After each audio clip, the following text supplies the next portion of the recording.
Hey, Sheila. Good evening, ladies and gentlemen. We are tonight's entertainment. Sound good?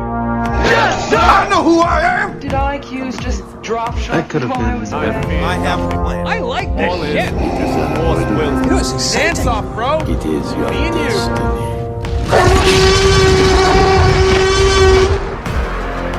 Welcome to the Atlantic Screen Connection podcast. Let the games begin.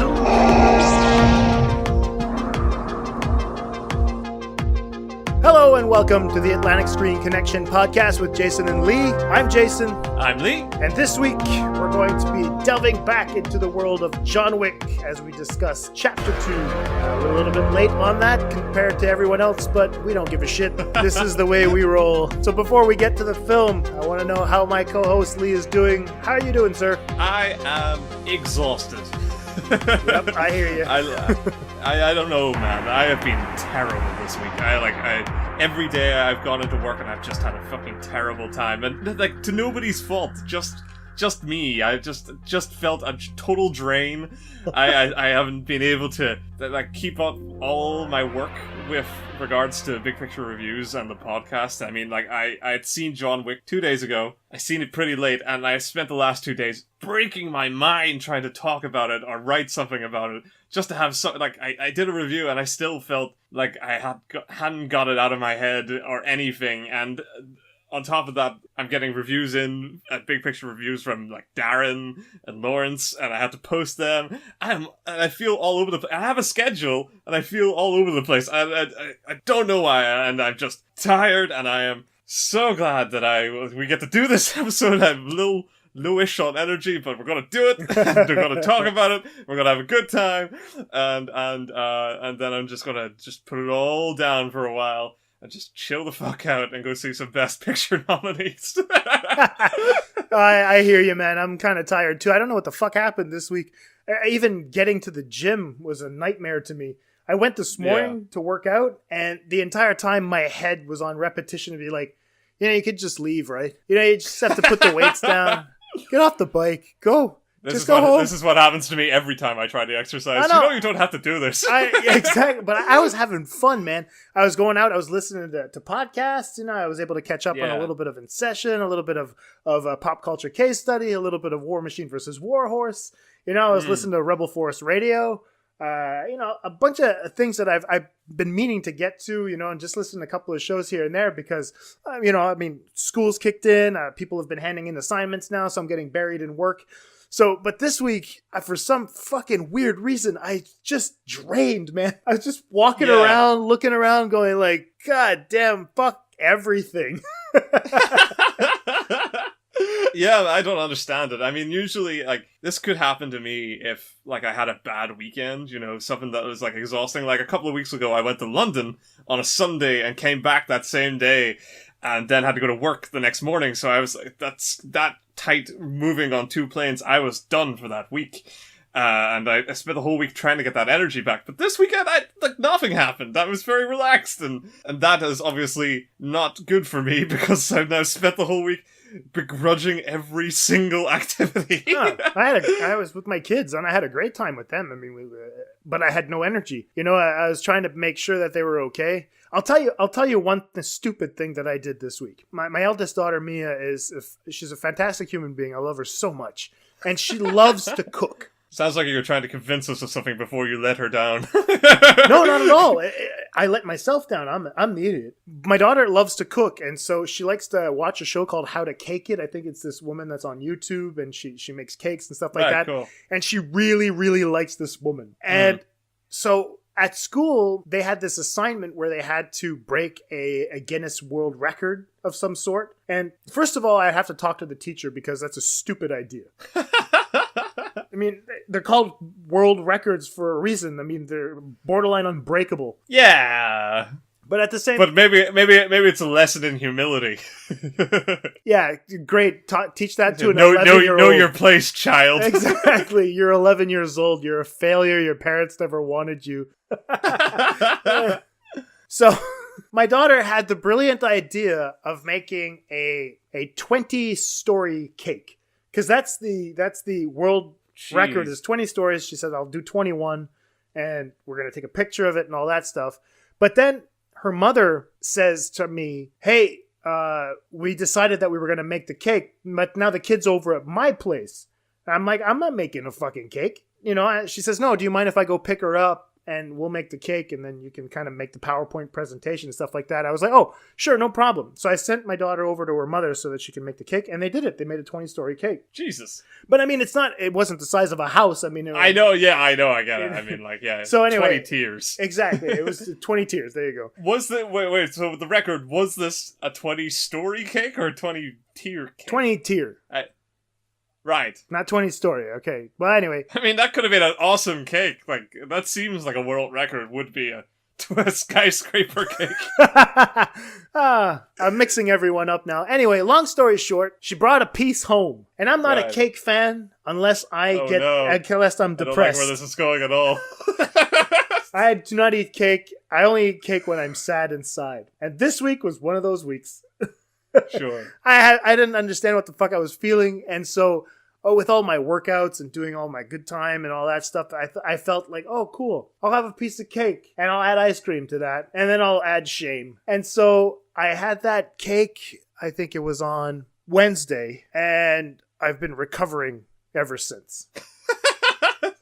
What happened? It's just a rock in my stomach, man. I feel parched. I went to the movies last night to watch John Wick Chapter 2, and I didn't even buy popcorn. I was still full from the cake I had the day before. That is a solid investment cake. That's incredible. Yeah, it's like the fucking lembas bread that the hobbits eat. That's brilliant. But at the same time, I hated myself all day yesterday and this morning. Just hatred. I was like, fuck this, fuck my life. That's what you get for supporting your fucking daughters. Anyway.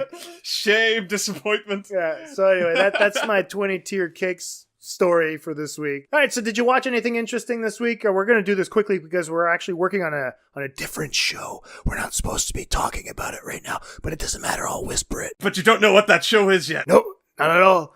And so anyway, I did watch a couple of things this week. I have actually managed to watch Manchester by the Sea, which I loved. You loved it, great. I really loved it. I didn't hear anything about it after you've seen it. Oh, no, I really, really, really loved it. I thought that Casey Affleck was being Casey Affleck. I feel like the part was written exactly for him. As I kind of warned you. Yeah, but I was like, whatever, Michelle Williams, she's getting a little attention. She's good in the scene that she's in, but other than that, she's not there. But I think that Lonergan's direction, I think Lonergan's script, wow, what the fuck, man? That was such a beautiful film. It was heart-wrenching. Absolutely. It was honest. I thought it was honest.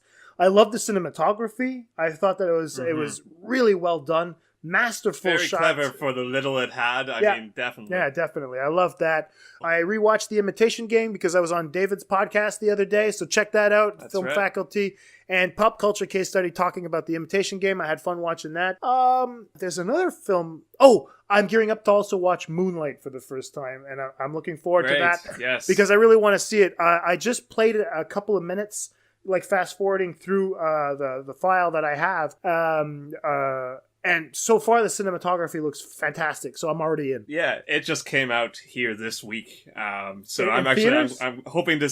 Yeah, okay. I'm hoping to see it as well as Hidden Figures. I think comes out this week as well. I have to check that out too. Yeah. I think that's. Oh, and maybe Fences. Oh, maybe that's the remaining 3 best pictures all come out this week. So that I haven't seen. So I think that's my weekend sorted. I have to do that. Right. As far as films that I've seen this week, the only one other than John Wick that I can think of is Lego Batman. Is what I've seen. Yeah, I've been hearing great things. It's good. I mean, I don't know. I'm not going to oversell it. I did have problems with it, but it is what it is. It's the Lego movie style applied to Batman. Does it justify itself? But it is funny, and entertaining, and kids will enjoy it, and Batman fans will likely get a lot out of it. And I seem to be somewhat in the minority by being a little more, indecisive about whether it was worth the effort. Oh, a little cold about it. All right. But Lawrence and Darren both reviewed the film for Big Picture Reviews, and both gave A's, where I gave a B. So I'm definitely in the minority on my own site, and I certainly probably am regarding whatever the general opinion is. But yeah, whatever. So it's good. Cool. All right, so I want to get into John Wick. I think that's enough now. Me I too. think it's enough filler for whatever, people are like, oh, we love their voices. I don't think that's the case. They were like, what the fuck did you guys think of John Wick? So we're going to tell you guys right after this short break. Stay tuned. Hey guys, this is JD from the In Session Film Podcast. Every week on our show, you can join my co-host Brendan and I as we review the latest films that's out in theaters. It also inspires us to discuss a top 3 list of some sort, and we have a lot of other fun movie discussions as well. It's always a blast. And we also have a show on Fridays called our Extra Film Podcast. This is a show that gives us the space to talk about the latest indies and art films and other classics that we normally just don't get to talk about on our main show. You can find our podcast on iTunes, Stitcher Radio, SoundCloud, TuneIn Radio, Player FM, and more. In fact, you can just see everything about us, including our social medias at InSessionFilm.com. So join us every week. We'd absolutely love to have you.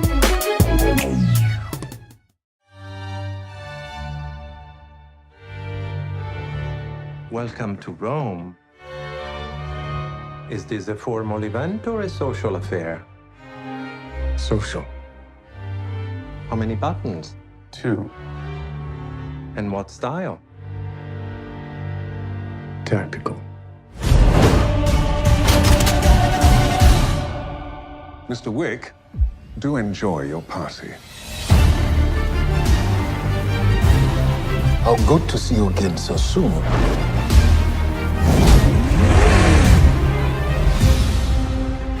You have no idea what's coming.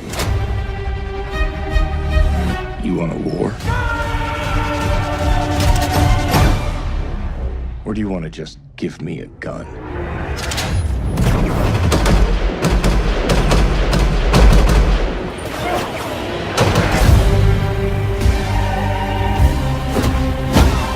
Whoever comes, I'll kill them all. The man, the myth, the legend. John Wick. You're not very good at retiring. I'm working on it.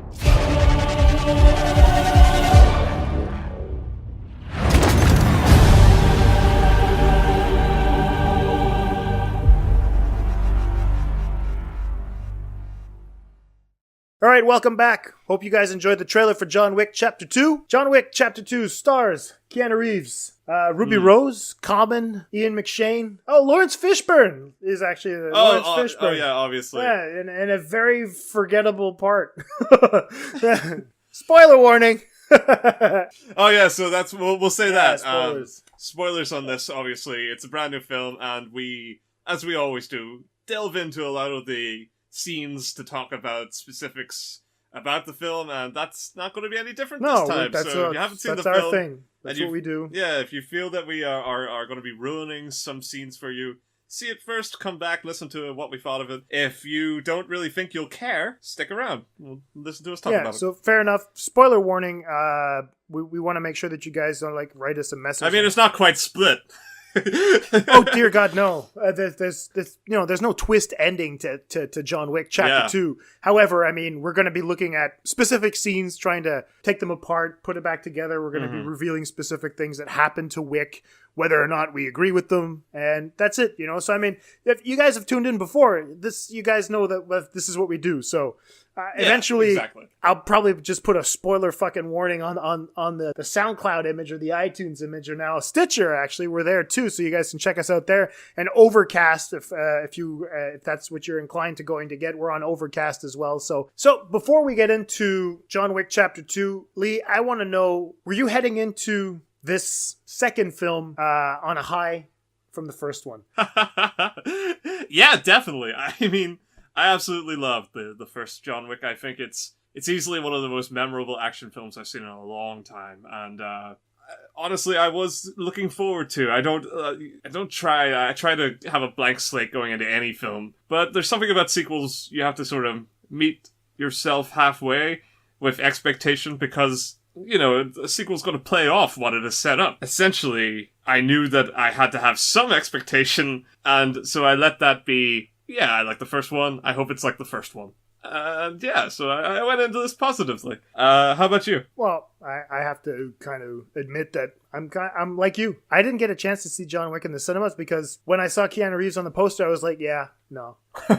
although I do like Reeves. I mean, I'm not a hardcore Reeves fan, but I'd be hard pressed to say like, oh, he doesn't have an enviable career. He's got a great career. Absolutely. I even liked the documentary he made called Side by Side. I thought it was absolutely wonderful. And to see him in an action part again was actually quite a fun thing. But I had no idea that that's what John Wick was. He looks like a fucking pallbearer. So I was like, oh, it's going to be some weird movie about whatever. But then when I saw the reviews coming in, I was like, oh, okay, it's an action film. I had no idea. So one night, I basically, I don't know who the fuck I was talking to, but the person says, it was my friend Guillaume. My friend Guillaume, who lives in Montreal, told me, have you seen John Wick yet? And I said, no, is it worth it? And he says, man, you're going to love it. But coming from him and his debatable taste in film, I figured... As we explored last week.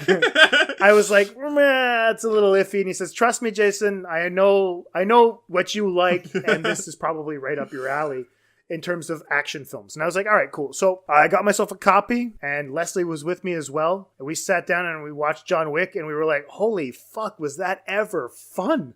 It was a fun action film. And so that's it. When the film was over, I was just genuinely surprised at what I had watched. I was so happy. And Reeves was stellar in the performance. They gave him a lot to do physically and not so much to do in terms of acting. But at the same time, there are specific scenes in the first John Wick that I was like, Jesus Christ, Keanu Reeves has actually improved as an actor. And so, so I wasn't walking into John Wick Chapter 2 with expectations.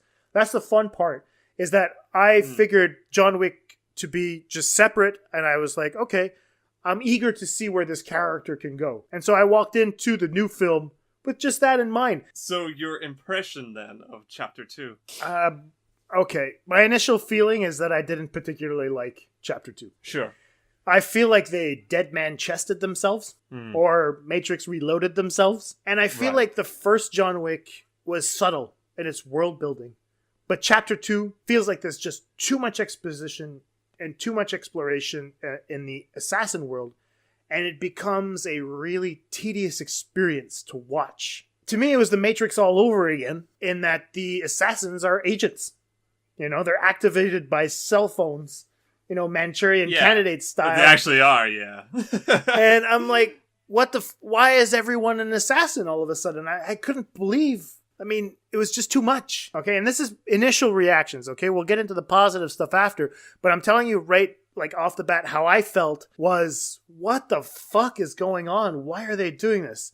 I thought that the action was good, but I feel like some of it was better in the first one. They didn't try to outdo themselves, which I applaud them for. It felt choreographed as opposed to the first film. You know, and even like to me specifically, I'm talking about the gunfight brawl in the ruins beneath Rome. You know, it felt like a video game at one point, and I couldn't believe it. It was weird because the henchmen are supposed to be following Wick, and we see them enter with Ruby Rose's character, Ares, but all of a sudden some are in front of them. I mean, like, they just keep popping out of places where you're like, they're just like agents. I mean, like that. I get that. I mean, that was kind of like a pincer attack. I assumed, you know, they knew it was going to take more than running at him from one angle to get him. Yeah. But I get what you mean. I agree. Not only did it have a video gamey feel, but at points, to be fair, yes. No. Sometimes it was great. Yeah, you know what I mean. But it went on for so long. Repetition was really a problem in this. There's only so many ways you could shoot a guy. In the face. Put it that way. And I think one of the things that I really took away from Mike from War Machine versus Warhorse, he was comparing it to, he says that John Wick is playing laser tag at one point. There's always something for him to duck behind, and then there's a light, you know, and then you don't see the guy die, you just see the light fall over. And that was a great way of seeing that action sequence. So I think that in terms of like the like I said, it dead man chested himself. They tried to do too much with that world. I also feel like the screenwriter twisted the original premise, but still focused on the entitlement theme. But this time in the original, if you look at it in the original, Yosef, he's the entitled brat. right? And then you have Santino D'Antonio, and I don't know if Santino, he's using a reference to Sonny Corleone in The Godfather, where Santino feels entitled to take over, and then he's going to go on a rampage as well because he feels like he's owed some power. But I feel like John Wick in this case, it's like the roles have been slightly reversed. He feels entitled as well. He becomes sort of like the Yosef character and the Santino character, all embroiled into one John Wick going, well, I'm John Wick, so I get to do whatever the fuck I want. The rules don't apply to me. And I felt that was a little bit out of character for me. So I don't know. I like it when films are narratively economical. I feel like the first John Wick was exactly that, and it proved to be a really fascinating experience to me. So when I said, when I was excited to see the second one, and I said, I want to see more John Wick, I want to see more of the Continental, I want to see more of that world, but I don't necessarily mean that I want to see more backstory. I want to spend a little bit more time there, but that time is that extra 30 minutes in the film where I feel like those exposition scenes, that world building just went a tad too far, especially in the Lawrence Fishburne character, where he's now the Lord of Garbage World. Yeah. Where I was like, okay, he's part of all these guys are, what are they doing? They're like ears and eyes on the streets, and they're part of the Assassins Club and everything like that. I mean, it's the King of Rats character, the archetype. But at the same time, what a grind to a halt that entire section is in the film. Absolutely. I didn't particularly like that. I also felt that there were things that are ripped out directly from Kingsman, that's the Secret Service, where John Wick goes to get all of his armament and things like that, the suits and all. I felt that, I was like,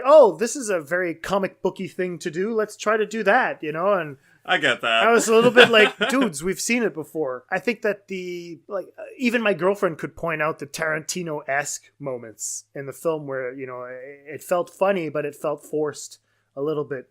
Although I did appreciate the fighting with between John Wick and Cassian on the roof, and then they crash through the window, and then you'll have Franco Nero's character that is going to show up, which is a fun reference to Django Unchained, but also the Django movies from the 70s. Sure. And he said, dudes, you're in the Continental. You're not supposed to be fighting. Go have a drink, and you're like, okay, that's a very Tarantino moment. But at the same time, it was called for, I think, for that little breather. So anyway, those are my gripes with the film. I think that if I look at, Santino himself, the entitled brat in this film, I feel that just the fact that his sister got promoted and then he didn't, that whole entitlement thing was kind of like, ugh, we've seen it, please move on. He's just a whiny prick, and I think that it worked better in the first film because, Yosef literally took something that belonged to John and also killed the remaining part of his wife. The last little thing I'm going to say is just that I was led to believe that Wick understood the rules. You know what I mean? And in that case, if John Wick understands the rules, Santino and calling him in for his blood oath isn't wrong. I mean, John Wick literally says in the first film that he's back. So the whole Godfather, just when I thought I was out, they pull me back in, to me doesn't work. And that it just turns John into a prick, an entitled prick, the same way he was fighting against two entitled pricks in the two films that he's had right now. That being said, that's all I'm going to say about the negative points for me. The rest from here on out is going to be positive. I understand that these are big gripes, but my initial reaction, my initial feeling as I stepped out of the film with my girlfriend was like, why did they do this way? I mean, I understand the world building. I understand that the Stileski, the director, and even the screenwriter, which I forget his name, were inspired by Greek myth and legends, and even like Lawrence Fishburne character says it, the man, the myth, the legend, and you're like, we understand that you're trying to build this world according to myth, and that Wick comes with legendary status, that he's a myth, that comes with it. That could be something interesting, and I'll get a little bit more into that later. But I feel like they tried to shovel way too much into this one, so that by the time we get to the third film, we don't have to deal with any of that. I get that. Yeah, no, I totally get that. I don't agree. It's okay. On a lot of points, but I do understand. I think you're perfectly correct to have these gripes. I mean, not even just on an initial basis. This film does have its problems. And especially when you connect it to the previous film, which the film forces you to do. It literally opens with the ending of the first film, essentially. So, I mean, so that's inescapable. It asks you to remember hey, John Wick 1, that story's still relevant. This is the next part of it. I don't think you're wrong, but I do contest. You've brought up a couple of negatives, and I feel like I hope to sort of check off what I think the film was going for and what I got from them, and sort of compare those just as an alternate take. I'm not trying to convince you. I just think this is how I saw it. This is how other people might see it. I just want to say that I'm coming around to it. The thing is that when you... I like it when rules are clear. You understand? We didn't get many rules in the first film. We got the rules that you're not supposed to kill in the Continental's ground. That was the rule we got. Right? Now they invented a new rule for this film, which is you're supposed to, a blood oath can't be broken. Now, I feel like I'm going to take an argument that you had, and then I'll let you speak. The argument that you had when we were talking about Rogue One, we were talking about Star Wars, actually, when we were talking about Rogue One, and you said that Star Wars works as a standalone because it abides by its own rules. There were no rules when that was created, right? And then after... every subsequent film has to be according to the rules that the first one established, right? Yeah. Now, and I feel like Star Wars respected that to a certain extent, all right? We're bending rules. There's going to be new things coming out. With John Wick, I feel like the world was open to them after the first film, but now they've established a series of rules that is so constrained that how do they wiggle themselves out of the tight spot they've put themselves in? I would have rather it been a little bit more open as a film as opposed to this very closed, very rule-ridden world that we've been set up with. Like the guy with the pigeons now, he's got his own set of rules that governs the garbage people. And then we'll have the Winston, that's governing the Continental. Well, he's explaining another rule. And then you'll have Franco Nero's character that's going to be explaining another rule. I feel like in the Matrix Reloaded, you're like, oh, we're going to go visit the Merovingian, and now we're going to see the Keymaker, and now we're going to go see the Architect. And I feel like we've seen these characters before, and these are the rules that they're giving to us. And I'm like, dude, you could have so not established all these rules. So anyway, I want you to not convince me, but I mean, please go into what you have to say, because like I said, this is the only gripes that I have with it, and I'll move into positives now. What I intend to do anyway with regards to this, I'll give my actual opinion that I came away from the film with. Cool, yeah. And then I want to use this opportunity with John Wick to talk about the 3-act structure a little. Because I know it's basic filmmaking, and that most people that probably listen to the show understand that to a decent extent. But I feel that John Wick Chapter 2 does, makes a lot of mistakes that a lot of sequels do make or can't avoid making. But I think it does a lot of things right. And I also want to explore where people will feel ultimately disappointed, even still, just for where this film goes. But and how it handles what it does. But other than that, I get what you're saying about rules. I feel that what they're trying to do is they are trying to expand the world, but at the same time, they don't want it to be so open they can't tell a story. I feel that, yes, this exposition that they're injecting into on top of the original John Wick does at times feel forced. I can totally agree with that. But at the same time, I don't feel they introduced so many rules that we're introduced subsections of the world, but we're not, there's not much governing Lawrence Fishburne's character, or the other assassins other than they're waiting by their phone for a contract. And we pretty much saw that in the first film too, so I don't feel like we're limiting ourselves too much. It's just how most people that we've seen so far seem to be abiding by a set number of examples. And that allows us to keep that sort of wonder about the world while also telling a story within it. I feel that we're still setting groundwork here for more, but I also feel like John Wick is going to end, and there's not going to be more. Or at least, I think with the current intentions, they're only going to go another film, and they're going to stop. And then, of course, Hollywood being Hollywood won't let that happen, but we'll get there when we get there, and we can write off those films when we want to, Jason Bourne style. But have Keanu Reeves come back when he's 75. Get off my lawn. But anyway, I'll go with my general impression. I really enjoyed this film. I really did. But I ultimately left the screening really buzzed from the film. What I love and what I was very happy to see was how creative they got with the action they were trying to portray. And that, to me, was kind of closer to what I really enjoyed about the first John Wick. What to me was the most important thing about John Wick. It wasn't so much the narrative. The narrative is very bare bones and basic, with a little mild fantasy in the background to keep everything interesting enough to differentiate between your Mission Impossibles and your Bourne identities, you know. But for me, it was more about the fact that we were exploring stunt-driven action with a new renewed focus on gunplay in the martial arts take that we were doing. And we were taking it places that we could recognize. We were more than just miscellaneous shootout in the middle of a car park. We were in a nightclub, and we were in a warehouse that was owned by the mafia, you know, or like a Russian mafia. We were places, and we spent time building it up. So it was an approach to filmmaking that was both very considerate to what we require from most films, and it was pretty inventive, or at least reinventive, when it came to portraying the action it was trying to.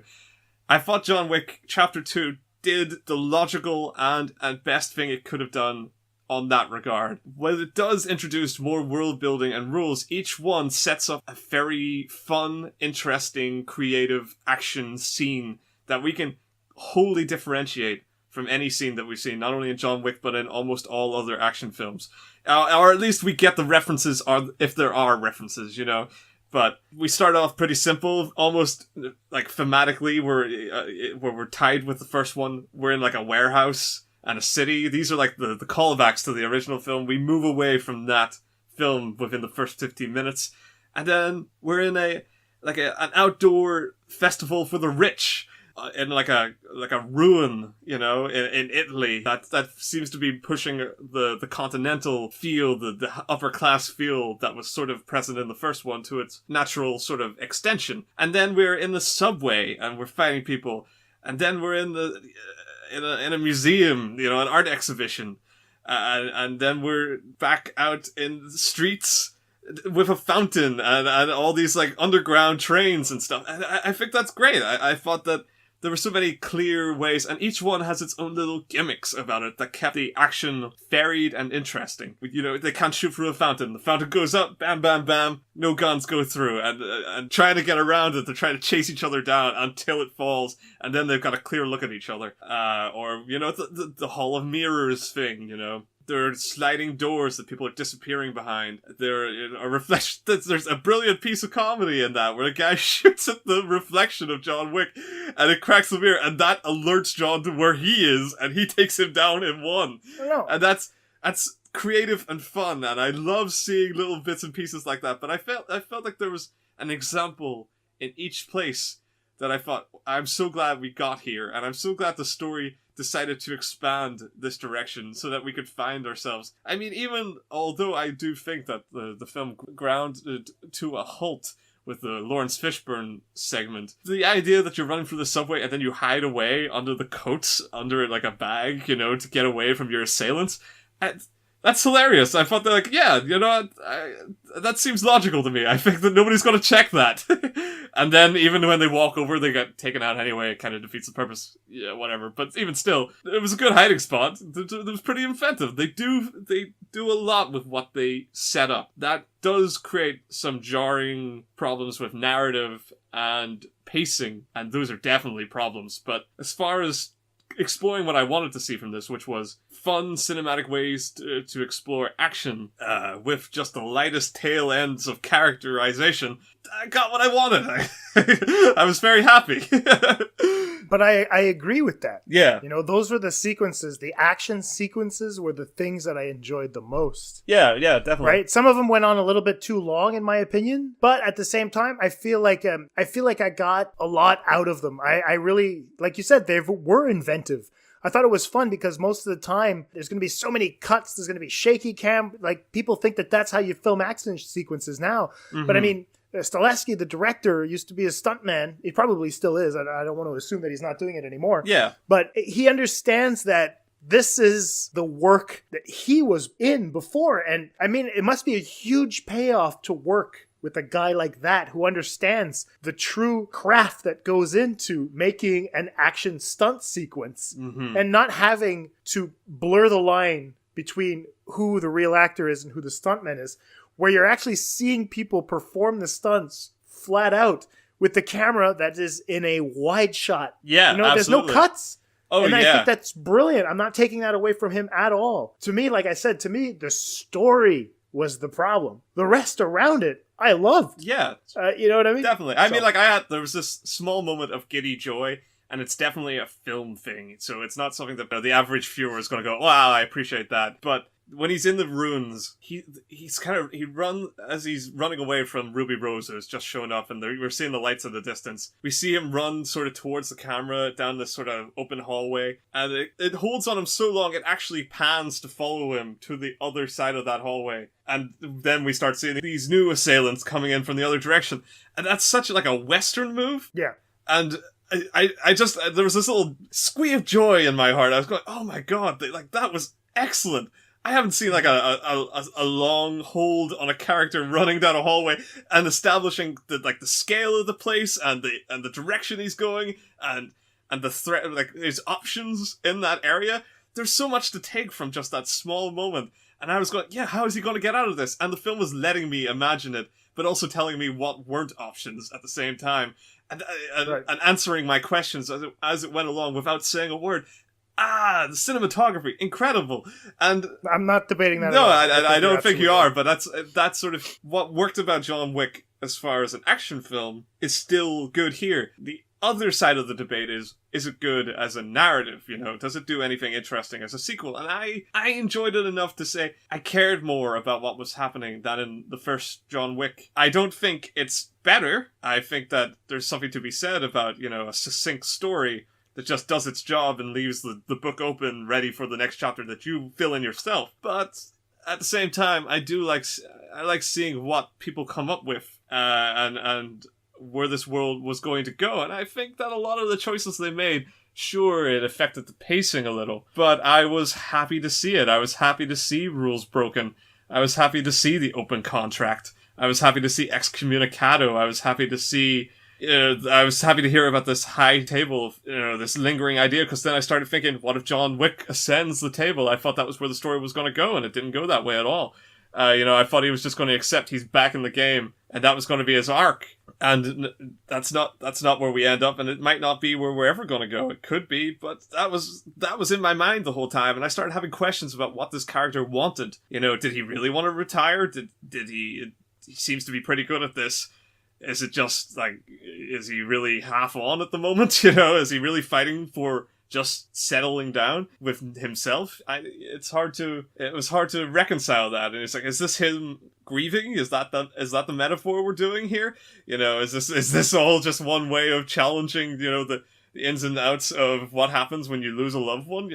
There were so many fun questions, and I felt that this story, it aided that perception of this character, and it wasn't always flattering, but it kept me guessing enough that I wanted to find out, and I felt a part of somebody's story. It wasn't me telling the story now. This was somebody else. It was giving the reins of what I had enjoyed from the first one, where I had the reins, where I said, this is what I want John Wick to do, and he did it. This time, this is definitely somebody else at the reins. To me, I was fine with that. I was happy with that, and I thought they did a fairly good job, even if it was pretty conventional, I guess.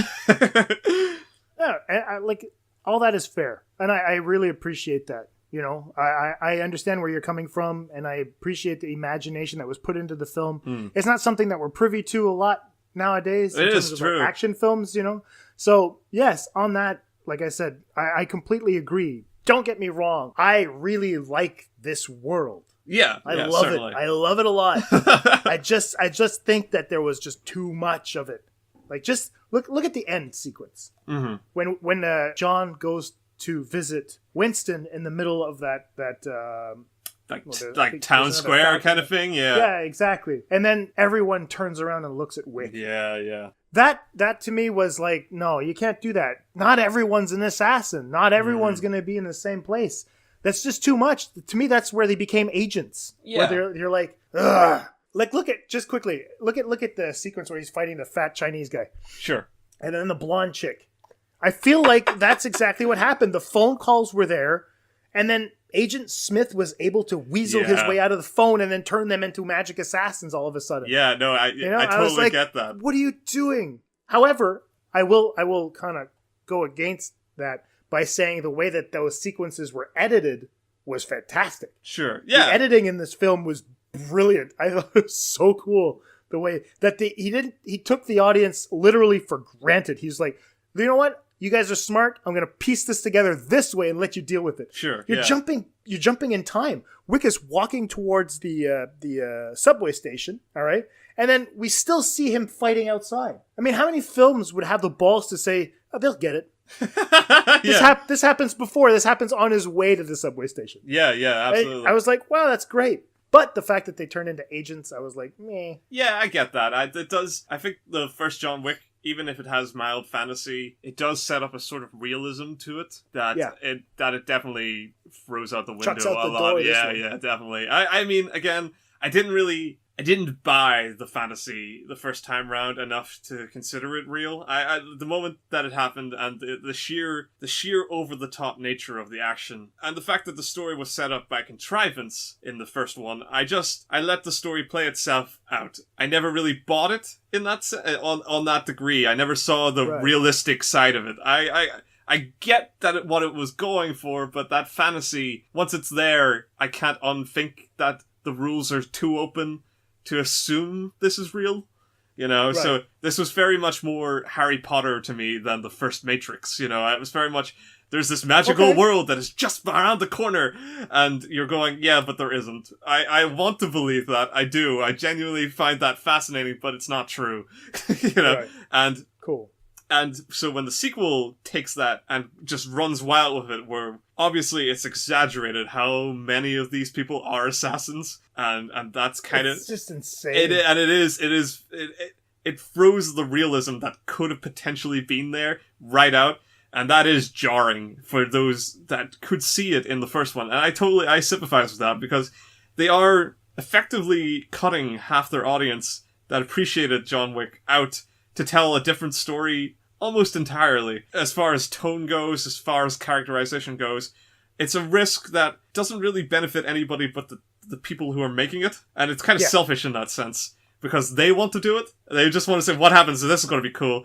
And it's not going to land for a lot of people. At the same time, I don't care. It worked for me. And also, I like when people take the risks to be selfish. And because I didn't buy the fantasy the first time, when it just went up and up and up in this one, I was going, yeah, all right, cool. That just adds more interesting action to me. When I see him fighting the fat Chinese guy, and then the blonde woman comes around and they're fighting at the kind of same time, I'm like, oh, the chaos is ramping up.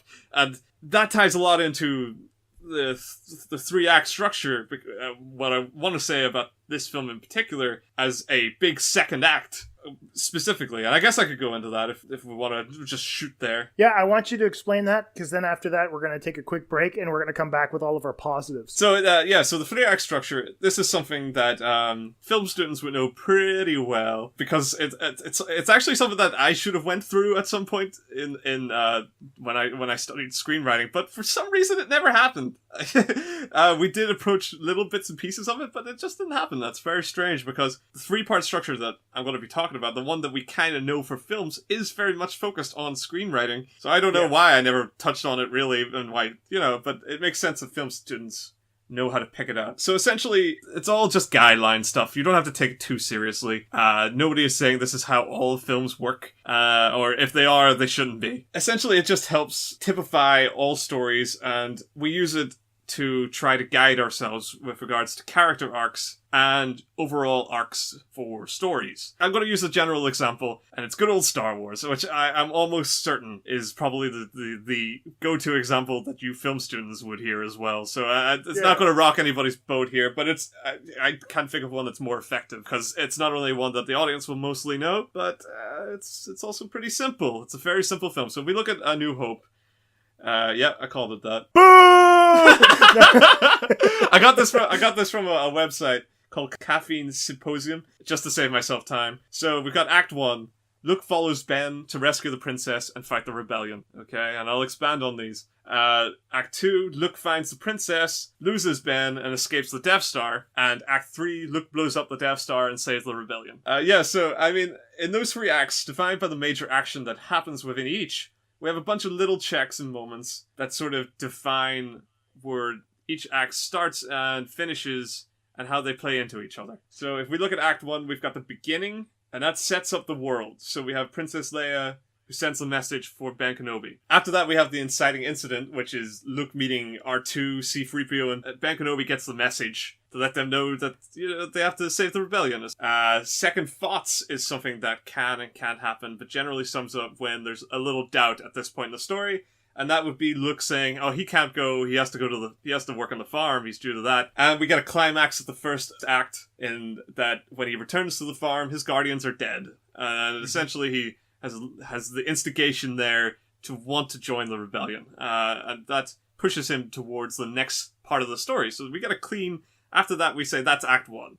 All our motivations are in check. We move on to Act 2. So here, Act 2 is mostly obstacles. These are things that get in the way between the stuff we've established in the first act and stuff that we want to see paid off in the final act, the third act. So here we've got the bar fight, we've got meeting Han Solo, escaping Tatooine, and between those we have, at the end, the midpoint twist. So this is where, in the second act, we hit a sort of peak where things don't always go their way, essentially. This is when they end up on the Death Star, right with Darth Vader. This is them getting dragged in.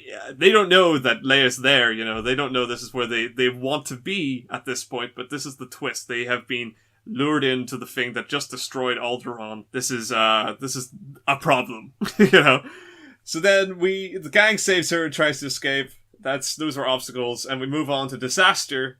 Obi-Wan dies. This is Ben Kenobi, is now Obi-Wan, and he is dead. And we hit crisis. Luke is forced to abandon him and leave him behind and just escape. And the climax is they get off the Death Star. Han, Luke, and Leia all escape, ready for the final act. And this is when the gang joins the rebellion, and it's pretty straightforward. There's little bits and pieces of drama added in, but the goal's pretty straightforward. They blow up the Death Star and save the day and get their medals. That's it. That's 3 acts. It's a succinct little story, broken up into very, very easy to identify moments that keep the drama relatively on at a point where everybody's motivations are challenged but clear all at the same time. And it's kind of one of the virtues of the first Star Wars film. So we're gonna move to John Wick. That was a lot of Star Wars, but to break that down a little, Act 1 is setup, Act 2 is confrontation, Act 3 is resolution. And in the first John Wick, we've got Act 1, puppy killed, car stolen, and he has to hunt Yusuf down. Act 2, assassination attempts, obstacles, he gets knocked out and interrogated, and he breaks free by the end of Act 2. And Act 3, he kills Yusuf and Vigo, and he gets a new puppy, revenge made, happy ending for him. It's very simple, very straightforward. The problem is, if you have a series of films that tie into each other, there will be an overall structure between them.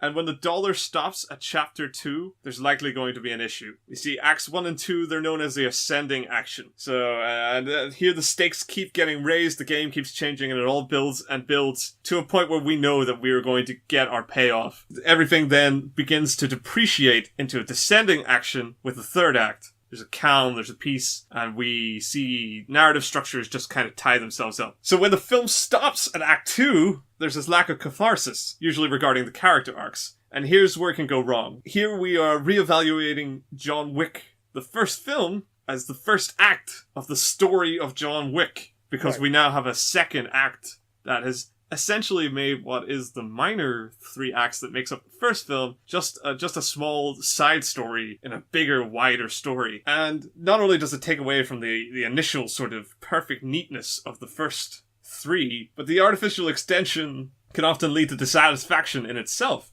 Especially when the first film is as concise as the first John Wick. I mean, we had all the resolution we needed. We could have said, and then he retires, and that'd be that. Or we could have said, or now he's back in the game. He's pretty much, he's guessing he's back. We made up the ending.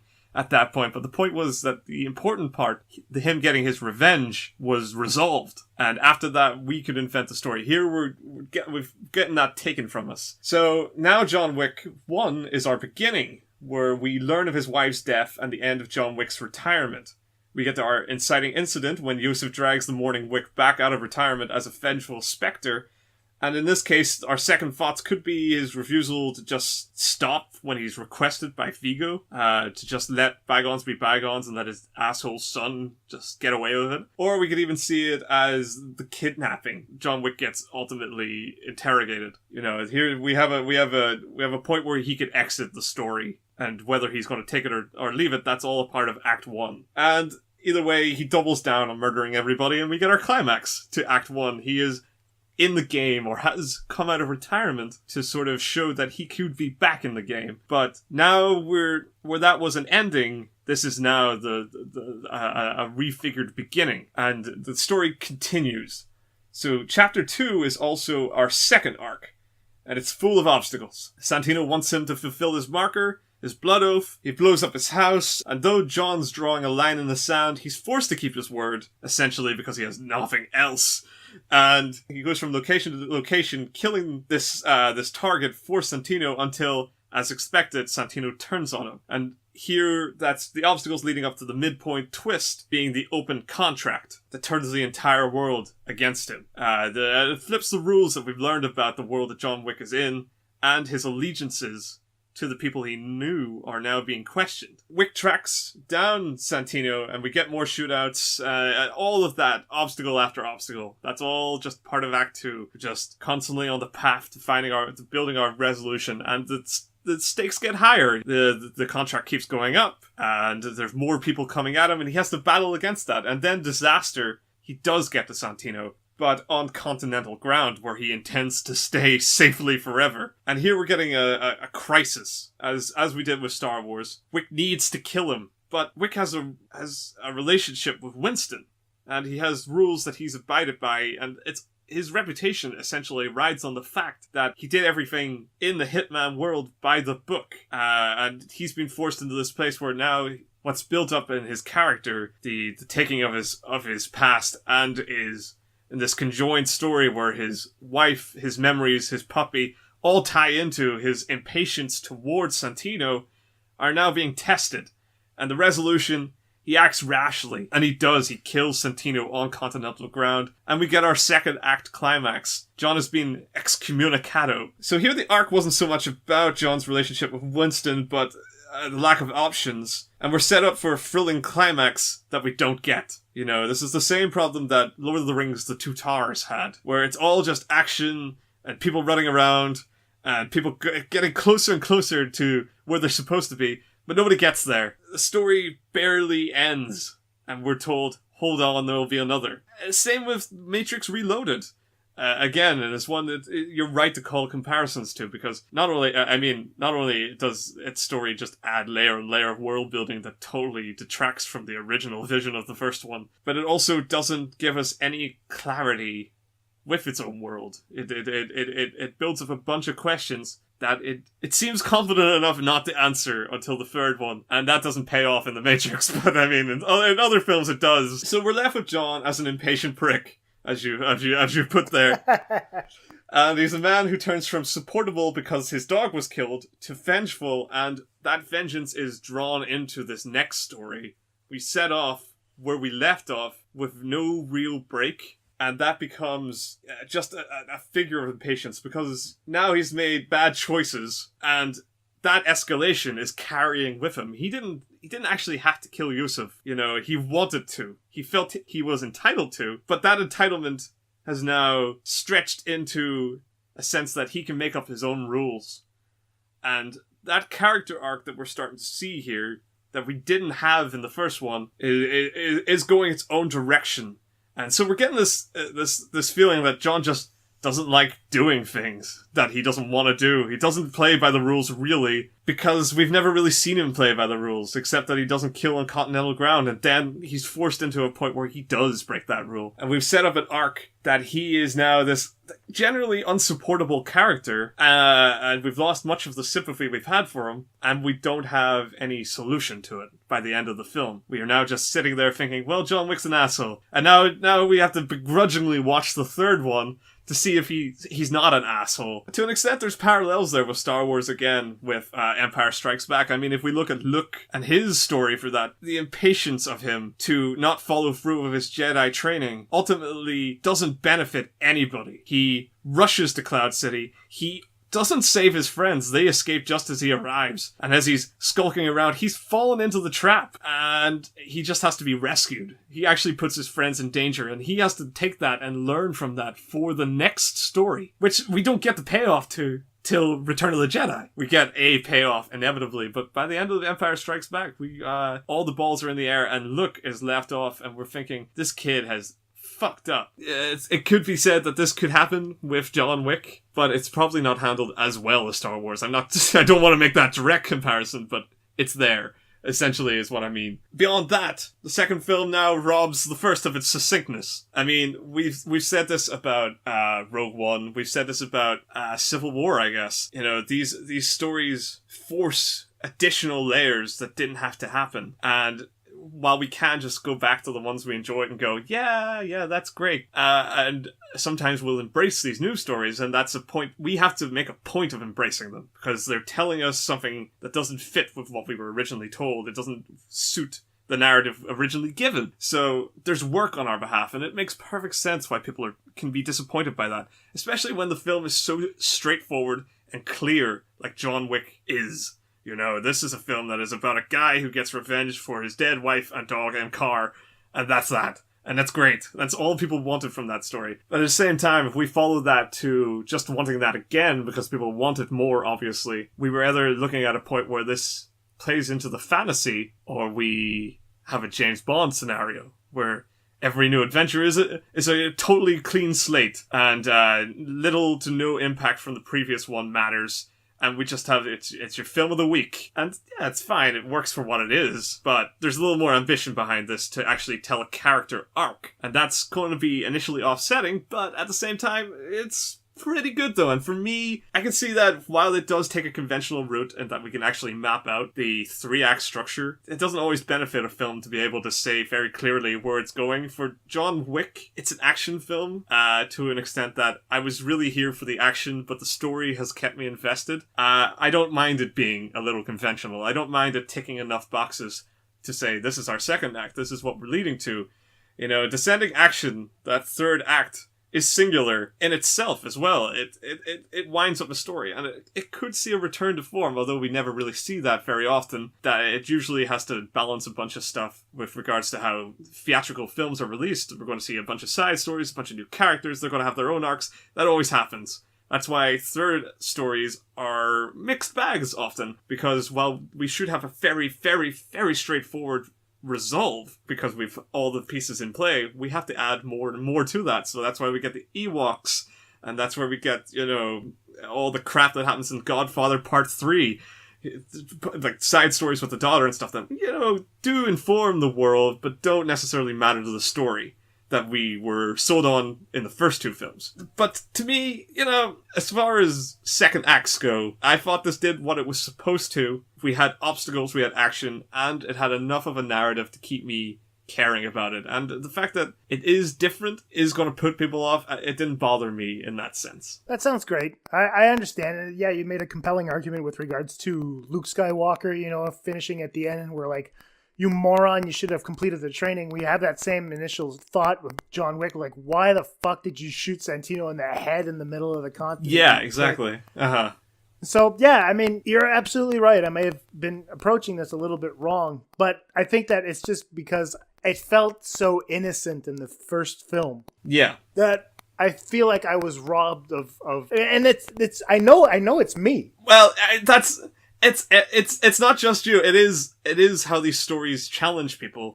You're going to be the majority, I feel. I've read a number of reviews. Those critics that just want to see film stuff done well. They're overpraising it, and the majority of other reviews I've read are pretty disappointed. And those are the ones I give more credit to because at least they were paying attention, you know? But see, that's the thing. For me, they had carte blanche for me. Yeah. For number 2, and they did something I've seen before. And I was like, come on, man. Yeah. That makes sense. I mean, the fact that it's so conventional, like it is Act 2.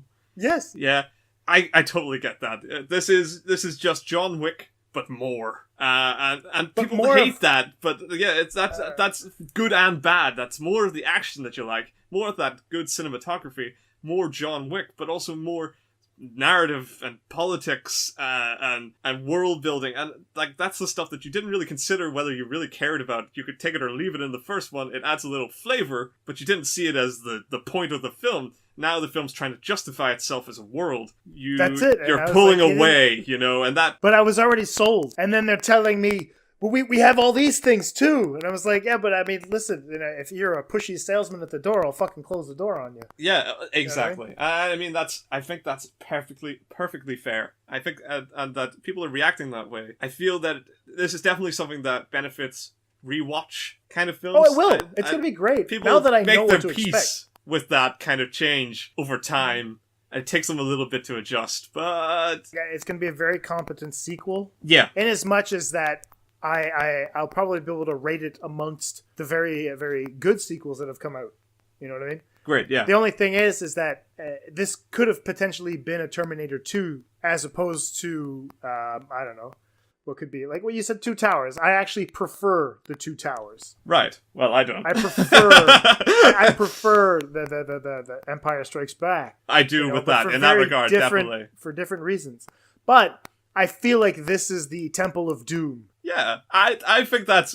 Temple of Doom is a great analogy. And it's odd because Temple of Doom is actually, like, in a timeline set before Raiders of the Lost Ark. Yeah, that's right, exactly. And I feel like this should have been possibly the first movie where they would have set up the entire fucking world. Whereas and then they would have put out, like, John Wick, the first film, after that. Yeah, sure. It would have deflated the entire process. But, you know, I think sometimes an exercise in restraint is a little bit better than just going balls out.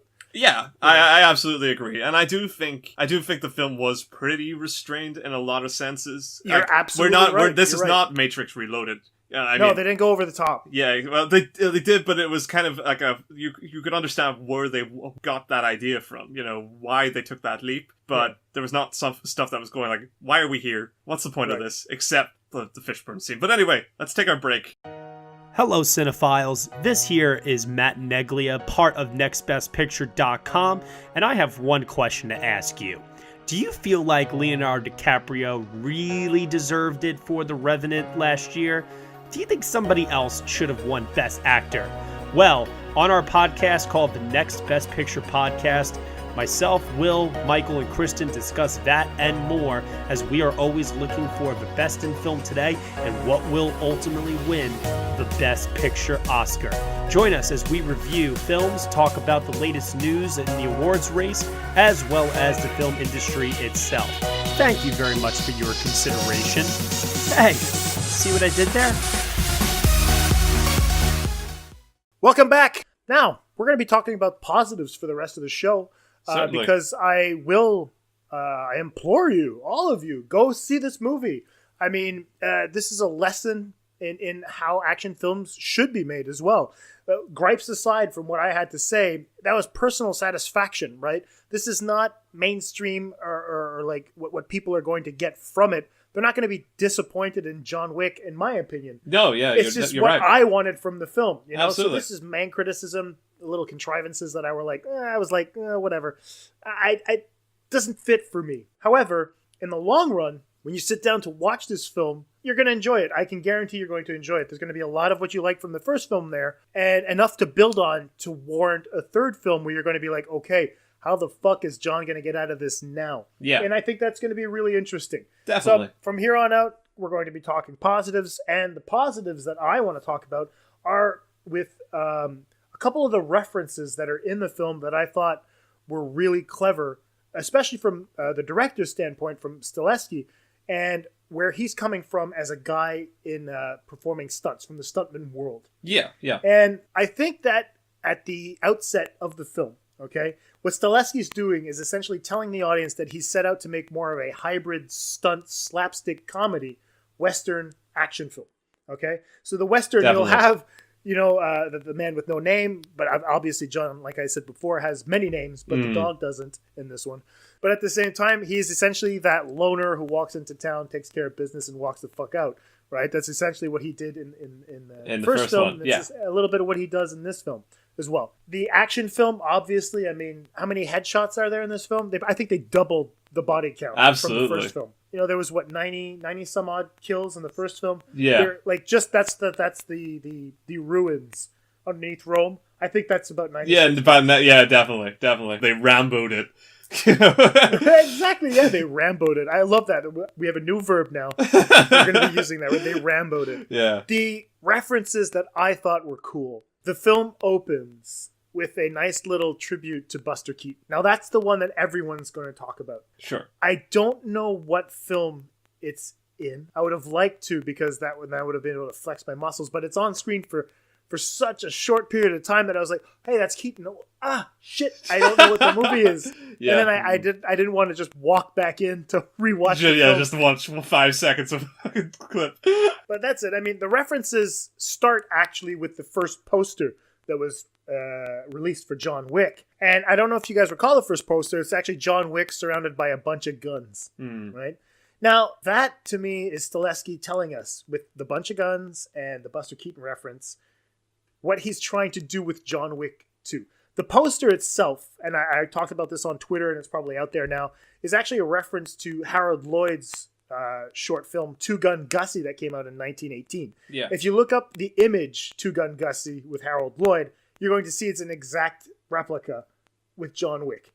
So now we've got the two pioneers of slapstick comedy, but also two excellent stuntmen. Mm-hmm. Which is also what Stileski was, So we're starting to draw on where this guy wants to have his references, where his allegiances lie in terms of how action is made, how action scenes are choreographed, and how everything is going to be crafted together. The one thing that I thought was cool was the end of the film, the Hall of Mirrors showdown. Yeah. Now, a lot of people online are saying, oh, it's got that Lady of Shanghai vibe to it.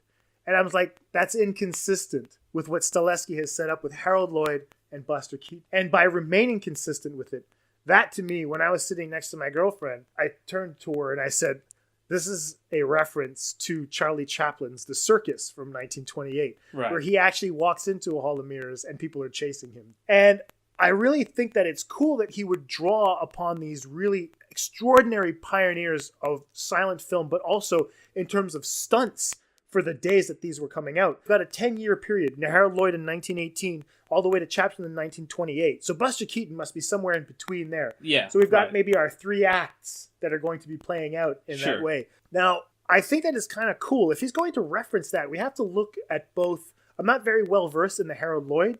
I know a little bit about Keaton. I know quite a bit about Chaplin. But if we look at the ones that I do know a little bit about, both Keaton and Chaplin, if you look at how they were on screen, they were both loners in their respective films. They were getting into trouble, usually not by any fault of their own. And they were acclaimed stuntmen, as I said, especially, all 3 of them. I'd say Keaton, Lloyd, and Chaplin were accomplished stuntmen. Definitely. All these 3 guys came up during the silent era, which explains why Wick doesn't say much. And if we look at kind of what the themes are going for, what John Wick goes through, especially in the first movie and even in the second film, if we look at Chaplin, his films dealt with more of the notions of right and wrong, literally black and white in this case. The Tramp mostly, seeking justice above else. He was trying to correct people that had been slighted. And Chaplin's films also tended to be quite political. Keaton, on the other side, was more nuanced in his approach to filmmaking, a little more about finding where you fit in to the world as an individual. So I think that in that sense, Stileski and the screenwriter, whose name I didn't bother to look up during the break, I apologize for that.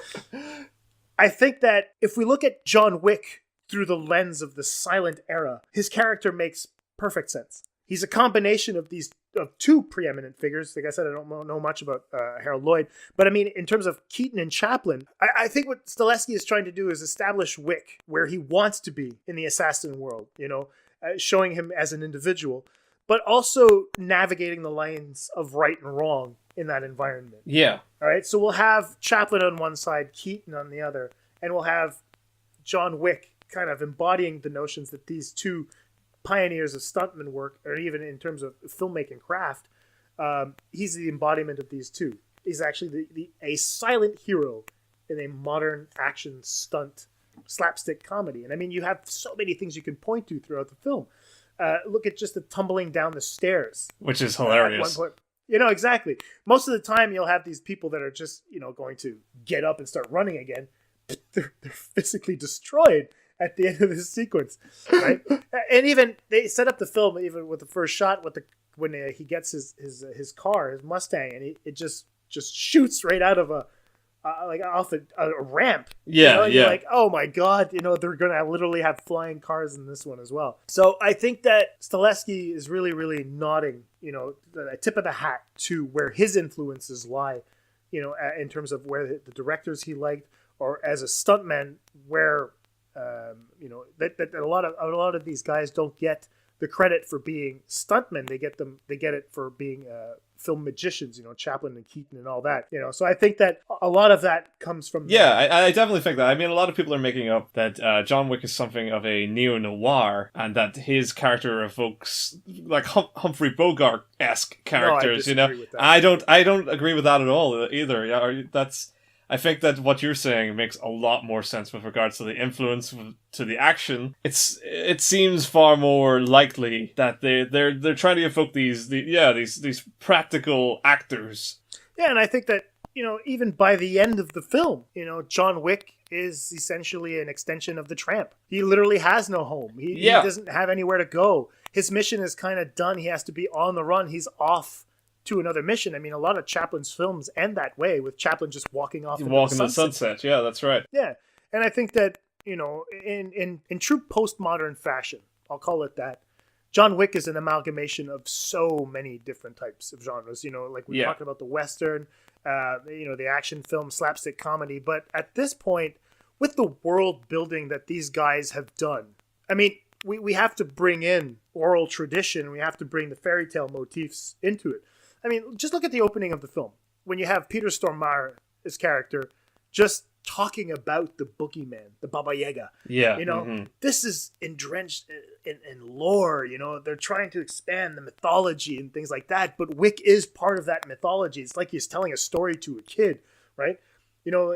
You're so close to having him say, I saw him fly away with wings that came out of his back. Yeah, absolutely. From his vantage point, shot 1 million people. And he killed 3 guys with a pencil. There you go. That's part of legend, but we actually see it. But we do see it, yeah, exactly. But we see him kill 2, only not 3 2, guys. Yeah. Never. It's always a bit of exaggeration. I thought that was a great touch. See, but that's the thing. That's perfect. Because that's what like oral tradition, that's what fairy tales do. They have an exaggerated sense of reality. Yeah, exactly. We get Wick as the human being, but they see Wick as the legend. He killed 3 guys with 1 pencil. I figured like what the actual role of the boogeyman is. He's to warn children. He's this faceless, amalgamous shape of a monster that we as parents would use to warn children of just whatever. It's there is something that will get you if you do not do what I say, and that thing is the boogeyman. And it's great that this is Vigo telling Yusuf in the first film. We get this sort of this folk tradition of passing these warnings to children and say, "Do you know who this is?" So I think that ties in pretty neatly there. Yeah, and I mean it's a mix of so many things. This Santino calls him Spettro. The specter, the ghost that comes in. And so you have all these myths of him just being like a specter is something that floats around, right? It's not really real, but you're haunted by it. So he's this haunting presence. It's like, so these gangsters, these entitled fucks, essentially, that we have, Yosef and Santino, these were bedtime stories, right? Yeah. You'll have Vigo and you'll have Santino's father, whose name we don't know. who've probably been told, hey, if you aren't nice, John Wick will come to get you. Yeah, exactly. And so it's really real. It becomes part of their reality. And I think that fairy tale motif, actually, it's exploited in two different ways. We'll have it from the bad guy's point of view, where John Wick is this haunting presence that comes. But John Wick himself, as a character, and I said this about Drive, is living in this after the happily ever after phase. Right. This is what postmodernism has done now. It gives us an explanation of what either comes before or it comes after. What happens in between doesn't make sense anymore. Like when we were watching Snow White. Okay, we'll watch Snow White and the Seven Dwarfs, but now the other films are going to explain her origin, or even Maleficent. We're going to have the origin story of Maleficent. We're not going to have the story itself in Sleeping Beauty. We're going to go before. Yeah, right? yeah. But we have a few of these stories now that are going to be situated after. What happens after? And Drive is one of them, where Refn actually takes the character, what happens if the princess doesn't meet the right prince? Is there something that happens after that happily ever after ending? And I think John Wick, in this case, did have his princess. His story was closed. He found a wife. He delivered the princess, right? Yeah, absolutely. Winston the king. He's called a king in the film. And he grants Wick, okay, you're out. And this happens before the first John Wick movie. Yeah, that's right. Mm-hmm. And so he lets him go. He has delivered his princess, or in this case, probably the princess delivered him from evil. And there's new allusions to that story as well. We're told of the impossible task. That could be that could be the metaphorical dragon. That's he had to slay the dragon to get the princess. He had to make this pact with the villain to do it. There you go. There's so many. It is its own story, and we're not told it directly.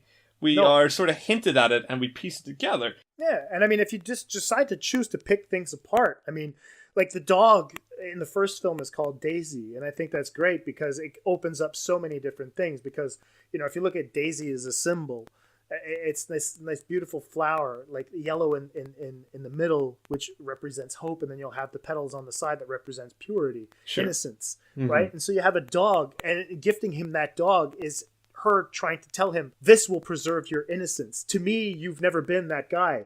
You've always been the guy that I know. And I think that's great in terms of the dog.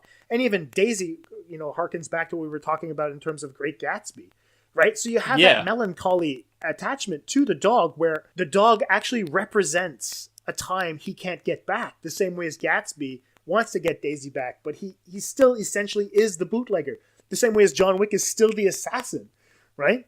He's forced back into his past as a result of the death of the dream that he could have held dear. Right. And now in this world, we get an expansion, and that's why I thought that what you were talking about in terms of the second act and bringing in oral tradition, fairy tale motifs, and what I'm talking about right now, this is where I think the film really does succeed, because the world building, as much as I thought there was too much of it, the way that they handled specific parts of it was fantastic. I thought that, okay, these guys want to go delve into Greek myth because this is what they've been saying in interviews. You see the statues that are there. I think they're peppered throughout. However, I think that the mythology in this case really goes back to oral tradition, fairy tale motifs, and much less so to how the Romans would have dealt with specific things or how the Greeks would have dealt with specific things. Yeah. These aren't necessarily gods, but they're what the representation of mythology could have been if we saw these people as heroes. It is that blurred line. I mean, we get Wick called the devil, and I mean, yes, there is a sort of religious text of this anti-god figure, but it's never very clear what the devil actually is, and the actual representation of Satan that we've kind of grown to know through popular folk tellings is definitely something that is amalgamated a number of just general evil traits, and has formed this whole creature to himself, it ties in with that same motif. Oh, definitely. And I mean, so that's it. In terms of the world building, I thought that was great. I mean, Stelesky and the screenwriter, we were talking about this before the show. They went on Screen Junkies and they were talking about how, in terms of Greek mythology, this like the streets represented Hades.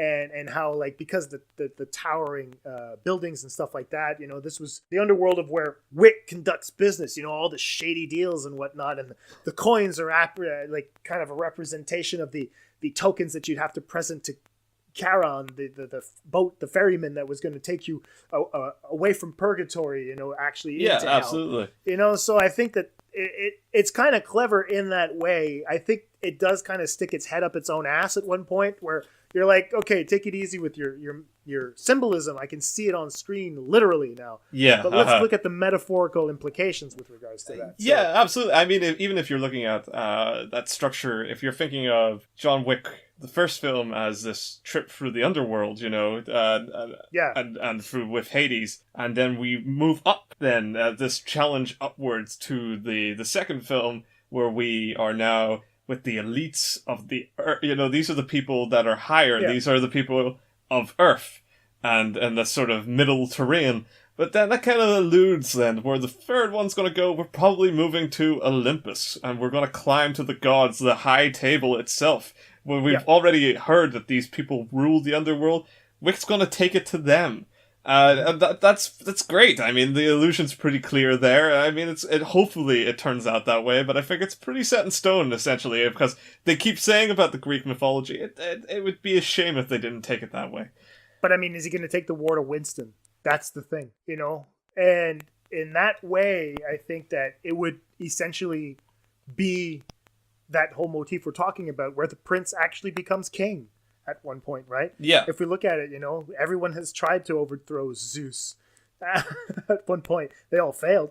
But at the same time, I think that in this case, it's going to be a power struggle that we've seen in Shakespeare. We've seen it in like myth that we were talking about. We've seen it in fairy tales, where eventually the king has to move aside, and the heir apparent in this case would be John Wick. Yeah, he's establishing new rules within this kingdom, you know, and he's saying, I don't think that we should not murder on continental ground. If the person deserves it, that's the way I'm going to do it. Public execution. I'm bringing that back. That's great. So, yeah, it's very historical in that sense as well. There you go. So I think that in that case, I really appreciated the whole mythology that came with it, you know, the legendary status, because it speaks to me specifically as a guy who studied this material a little bit before. And I thought that there were a couple of characters that really, really stuck out to me. I really liked Common in this film. Oh, yeah, I thought definitely. His character of Cassian was a doppelganger of sorts of the John Wick character. Where absolutely. They embodied that yin-yang. You could see that shift in between those characters, where, you know, John Wick isn't necessarily all good or all bad in the same way as that Cassian is not all good or all bad. You know, the only reason he's going after Wick is not necessarily because of the price. It's because, Christ, he killed his ward, which was Gianna. Yeah. And you're like, well, I kind of understand. Wick was, you know, he's supposed to be defending. Well, Wick was that guy. I mean, this is the perpetual cycle of this world, you know? Right. They go on their revenge spree, which kicks off another person who goes on their revenge. You know, it's a self-fulfilling prophecy. No, it is. But I mean, there's comfort in the fact that, you know, Cassian's going to be back. Yeah, absolutely. That Cassian's going to be back. I didn't care for Ruby Rose's character, Ares. I didn't give a shit. She was just standing around brooding, and I was like, oh, shut the fuck, you know. Not even shut the fuck up. She can't speak, but anyway. I'll tell you what I liked about Ruby Rose's character is that John Wick, the original, sets in this cool, like, stylized motif of the subtitle. You know, this very, like, pronounced, effective subtitle where if people speak in other languages, we get this big on-screen, like, Baba Yaga, and then it swishes out and it becomes Boogeyman in big, bold letters in the middle of the screen. This is very much its own identity. So, I like what the filmmakers have done here. They've actually adapted that element into a character. They've given us a character who literally can't communicate other than the stylized text. I think that's a great use of the tools they've set up for themselves, and I think it was fun to see somebody take advantage of that in a way that you couldn't get around, you know? We couldn't hear what they were saying otherwise. We didn't have, like, the halfway mark that Figo had where he could speak English. You know, we had to just go off subtitles alone, and that, to me, that was just good. That was a fun choice, just a fun choice. It's not essentially I'm not arguing about brilliant, great choice. Aspect. Yeah, but I know what you mean. As far as a character, there's not anything there bar that. But I still fights over in 30 seconds. He beats the shit out of her, and then she's this looming threat the entire time, and you're like, oh, this is gonna be an interesting. Nope. I agree, but there was something cool about it that I liked. So she's cool. She's cool, but to me, she was exactly like Captain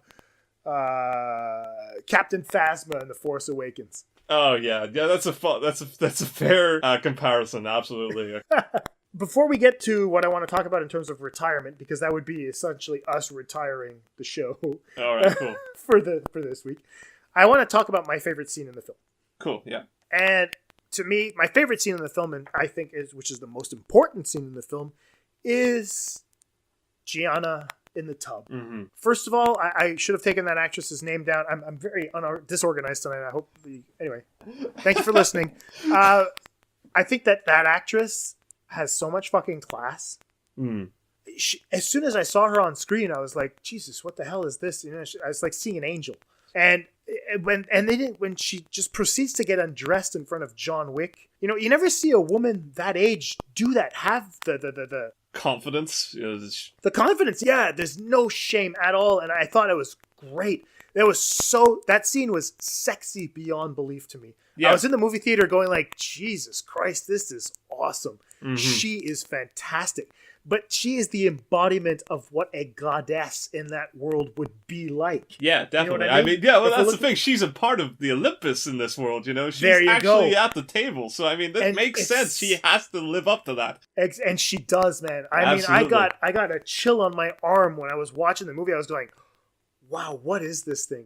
She's so precious, and at the same time, there's a viciousness about her. So there's something very strong about the clear motivation of her to just absolutely take herself out and live by her own rules. It reminded me a lot of Cleopatra. And I think there's something important. Wow, what a great comparison. There's something very important about the way that she kind of slits her wrist. It was all like with this sort of curved scimitar kind of dagger thing. Yeah. It felt snake-like to me, and that reminded me of the asps that do kill Cleopatra. You know, that she puts on her breast and kills herself and her, you know, well, at least in Shakespeare. I don't know if that's true to the actual, the real story of Cleopatra. There's something very clear about that to me. And that sheer strength in that character to just absolutely live by their own rules. That was like you pointed this out to me. I didn't even realize that at the time. This is such an indication of the arc that John Wick would later have to take. I was just getting to that. Yeah, the sheer fact that this points him in his direction. Live by your own rules. Mm-hmm. The strength of a character to say that, and the contrast in seeing John Wick hear the lapdog for some guy, her brother, just doing the dirty work, while this woman just absolutely takes herself out of the pictures and say, I know when I can see a checkmate, and I'll admit it, but at the same time, this isn't your victory, this is my success. Exactly. That's great. I thought that was brilliant, because that's it. I mean, you're absolutely right, and I'm glad I told you. Because I think that's exactly what provokes John to break the rule at the end of the film. I mean, to have that much courage in the action that you're committing, you know, taking your own life and saying, you know what? Fuck you. Yeah, exactly. You know? But to the point where it actually freezes John Wick in his steps. He barely moves in that scene. Doesn't say a word, just lets it happen. You know, it's exactly. Almost essentially apologizes.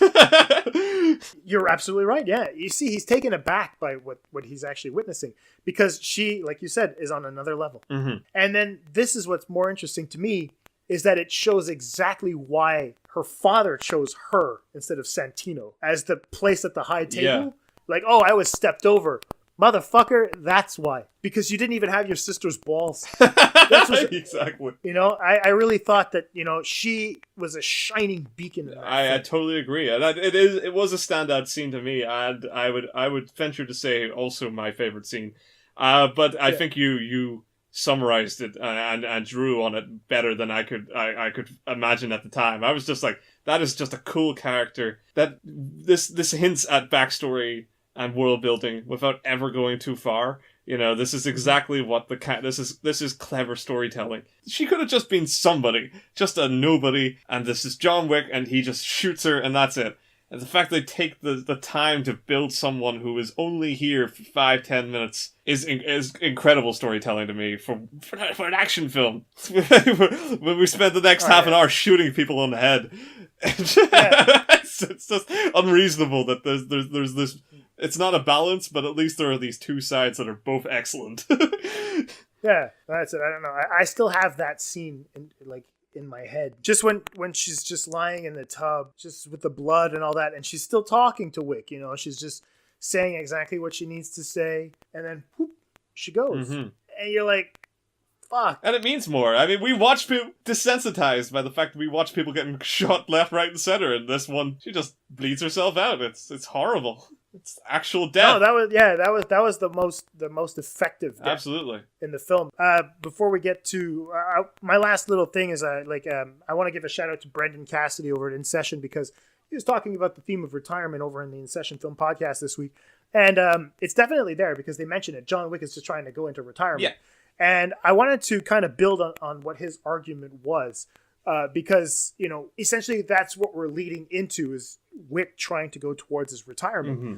But I wanted to play on the fact that retirement has a couple of definitions. Right. Cool. And the definitions of retirement, if we look at it, the military used to use the word to mean kill, right? And so we're talking about euphemism in terms of retirement. Now, John Wick wanting to retire, is this him wanting to retire a bunch of people using it as a verb? Sure. You know? So is he going to go out and just in a blaze of glory? And I mean, at the end of John Wick 2, when we get that sentence, I'll kill them all. You're like, okay, so early retirement for all these fucks that are going to get into his way. Yeah. Right? And so, you know, people like in the military would use the target has been retired. Things like that. So I think that there's a play on words there as well. But Wick is, you know, he's walking around, you know, and he says he's back. Who was it? I think it was Willem Dafoe's character. He says, I thought you were retired. You know, I was just checking in on an old friend or something like that. You know, you have that word retired that shows up a couple of times. But based on the fact that if the military uses it mean to kill, these people could actually be saying, I thought you were dead. I thought you were retired. I thought, like, people had actually taken your life from you, which ties into what we were talking about earlier in terms of the ghost imagery. Yeah. You know, the fact that he's just this walking ghost, he's this walking legend that had been retired, that, you know, there was a hit put on him at one point and he was essentially dead. He had walked away from the world, but not necessarily living. Yeah, absolutely. Right? But I mean, like, and that kind of ties into what we were saying about his travel through, you know, the Greek pantheon as such. Yeah. Because if you think about where the first John Wick film starts with a funeral. And if we look at the death of his wife, that could absolutely be considered the death of John. And this now symbolic working up of the class of Greek mythology, this specter who's traveled through the underworld and is trying to get up to Olympus to change the rules. Wonderful. You know, yeah. We're seeing something here. We're seeing that retirement, these people asking him, I thought you were dead. They, you know, to them in this world, John is dead. He is right. Crawling his way back to life to upset the system, but for all intents and purposes, if we look at the symbolism here, he died with his wife. Yeah, absolutely. I think that's absolutely great. Hey, just to throw it out there, just for fun, did you want to... I sent you a text this week talking about John, and I think it would be a perfect way to close out the show for this week. The fun thing about... we were talking about religious symbolism earlier. I had picked up, because I rewatched John Wick. I've seen it, 4 times now, John Wick, and I really enjoyed the first one. But John Wick is a man of habit. He's a creature of habit. He has a specific set of rules, and he abides by those rules. Sure. And I think this is one of the first rules he breaks. It's the day following the death of his dog being killed. Yeah. John is seen waking up at 6 a.m. every morning. You know, that's his routine. 6 o'clock, it always ties in. However, the fun thing is that, well, not the fun thing, sorry. After the dog dies. The fun thing is. John wakes up at 6:19 a.m. And so I figured, you know what? There could be a little bit of symbolism there. His name is John. How about I go check out John 6:19? And so I sent this text to Lee. Yeah. And Lee will read it to you. Yeah, so they had rowed 3 or 4 miles when suddenly they saw Jesus walking on the water toward the boat. They were terrified. And so I thought that was really cool. That's awesome. Like, you know, the fact that Jesus, he's this guy that you know, he performs miracles. He's a legend. These people had never seen him before. He literally comes back to life. Exactly. And he's walking on water and they are scared. They're scared of what's actually pretty cool. And so I don't know if that was wanted, if they wanted to do that. Almost certainly. I mean, John 6:19, that can't be an accident. But it's so cool that it would actually fit in then. So, I mean, if ever you guys want to look up any time that's referenced in the John Wick number 1 and John Wick chapter 2, look at the time and maybe look up John this, John that. You might have biblical passages there that are going to be leading you down a rabbit hole of fun things to uncover. Absolutely. Trivia galore. Exactly. All right, so any closing thoughts on the film, sir, so we can wrap this up and I can go have supper? Yeah, again, I never got to say it, but I absolutely recommend John Wick Chapter 2 and John Wick Chapter 1, as we'll have to now kind of vaguely call it. Both, I feel that people knowing that there's a new film out and knowing that it will all lead somewhere, it's going to help them reinterpret the series as a whole, and we're going to start seeing a pull away from the first John Wick just for the sheer fact that it doesn't connect like the others to an overarching story, and it's very much like the original Star Wars. People just kind of they make their peace with the fact it did what it wanted to do, but doesn't mean as much as the remainder of the story. I feel that we're going to see a little bit of that in time, but at the same time, that doesn't take away from the fact John Wick is a great film, and I feel John Wick Chapter 2 is a solid sequel in so many ways, and if you can see it in your own time with a drink in hand, I mean, like, that's what action films are made for. You're sitting in your house and just chilling out and watching some guy brutally murder hundreds of people. Yeah. It was cool. I mean, I can't recommend it enough as well. I mean, go see it. It's worth it. It's worth every penny. There's a lot of love put into this film, and I think like the filmmakers really, really wanted to give you guys your money's worth.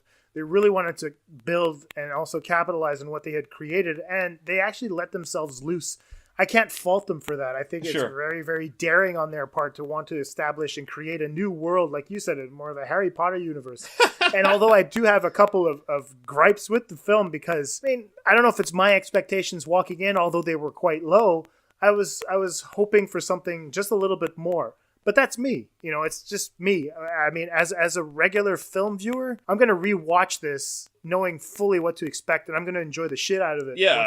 That's a guarantee. Go see it. I think it's very much worth your time, and go with friends. Have a great time. Shall we wrap up, sir? Let's do it. Where can we find you, sir? You can find me at bigpicturereviews.co.uk. Minor changes. We're addressing the fact that we are absolutely finalist for the UK Blog Awards 2017. So I mean, I'm definitely going to try to go to that award ceremony. Nice. It's in London, so it's a bit out of the way, and it's on a work day, but I'm gonna have to closer to you than to me. I love London. I'll take any opportunity to go back. I'll send you a picture. You can hold it up. Yeah. This is the other. Yeah. Meet my co-host. I think you're senile. This is my co-host. Cool. My name is Jason Michael. You can find me at film_faculty on Twitter. We really hope that you guys enjoyed us. Please, if you can, go give us a review on iTunes. If you can't do it there, go on Stitcher. Leave us a review there. If you can't there, we're always on SoundCloud. New people to give shout-outs to as well. I thought I had a great time with is it Colin Llewellyn, the guy from Another Film Podcast? Oh, I think yes. It was pretty fun. We got a lot of feedback from them. They listened to our Paul Thomas Anderson retrospective. A lot of people are turning into that, man. Yeah. Plays have been racking up there, and I think that's kind of us. Well, people are telling us we want more of these things. Yeah, we got a shout out from Criterion Close-Up. That's a show. Mark and I think there was a renewed surge of interest from that. So I mean, that was pretty good. Yeah. And we are planning a new retrospective at the moment. So I mean, like, it is something we're always keeping in mind. It's just good to see that it's that people are interested in that kind of form of criticism. So we absolutely always intend to be doing more of that stuff in the future. So it's great to see that reflected in hits and views and likes and comments and stuff like that. So you inform the show to an extent. Do keep letting us know what you think of the show, because that helps us help you enjoy it, Exactly. We have to learn how to close out these shows. Absolutely. So, much more concise. Big shout out to Mike Deniston from War Machine vs. Warhorse. Also to Shane, the co-host of War Machine vs. Warhorse. I had a great time talking to them. Yeah, that's right. About the assassins and the assassin. I had a great time talking about them. I went to David on Pop Culture Case Study. I want a big shout out to him too. I had a great time talking to him. Yep. Well, that was us for this week. Go see John Wick Chapter 2. We can't recommend it enough. And we'll see you soon. What's the next one we're reviewing, Lee? We're doing Logan. Yeah, so we're going to be talking about Logan, and fingers crossed, man. It's going to be great. Thank you very much. Thanks now. Take care. Bye. Bye-bye.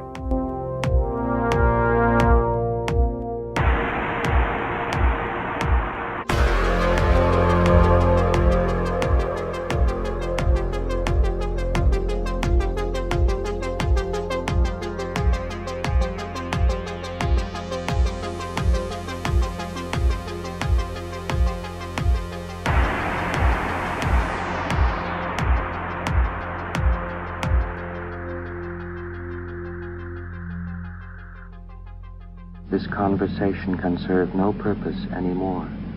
Goodbye.